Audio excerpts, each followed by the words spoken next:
Victorioso el candidato por el Partido de los Trabajadores, Luis Ignacio Lula da Silva.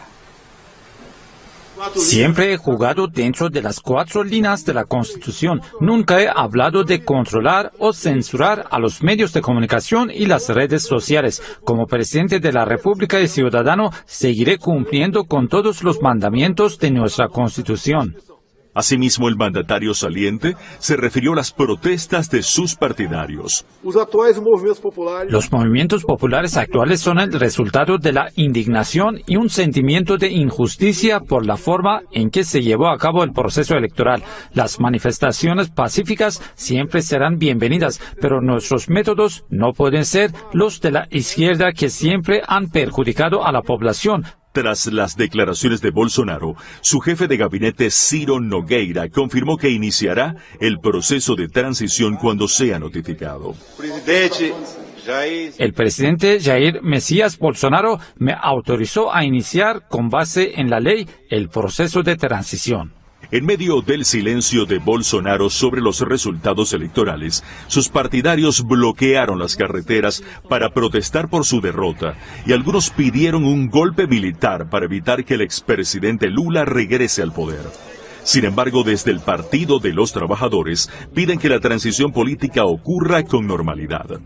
Ese es un problema del Estado brasileño. Brasil necesita normalidad. No es posible hacer un movimiento alborotador por el resultado electoral. El presidente Lula participó en varias elecciones desde 1989, perdió ante Collor, perdió ante Fernando Henrique y siempre aceptó el resultado electoral.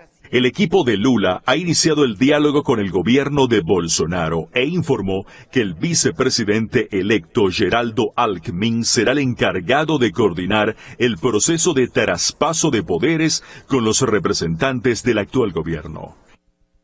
Y mientras esto ocurre, los manifestantes bolsonaristas que no aceptan la victoria de Lula en las elecciones del domingo, pues mantienen el bloqueo de 167 carreteras federales en 17 de los 22 estados de ese país, según las últimas informaciones de la Policía Federal de Carreteras.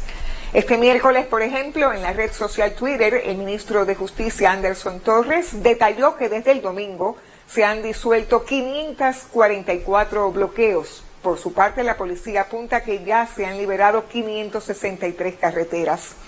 El presidente del Supremo Tribunal Federal, Alexandre de Moraes, ordenó el desbloqueo inmediato de caminos y vías públicas y dictó penas de multa y prisión. Mientras, el Aeropuerto Internacional de Sao Paulo, en Guarulhos, tuvo que cancelar 25 vuelos entre lunes y martes, mientras que en la terminal de autobuses de Tietê, también en Sao Paulo y una de las más grandes de América Latina, 880 autos no pudieron circular.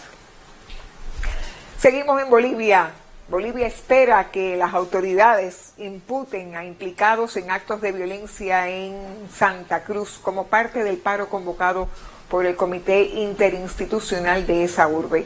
El ministro de Gobierno, Eduardo del Castillo, confirmó que la policía boliviana arrestó a 9 personas y también se identificó a una camioneta color blanca, quien trasladó sujetos para enfrentar al pueblo boliviano y cruceño. El canal estatal Bolivia TV reportó desde el lugar de los hechos las arremetidas de la organización paramilitar Unión Juvenil Cruceñista con petardos y otros medios pirotécnicos de alto poder, garrotes con clavos en las puntas e instrumentos punzantes y cortantes.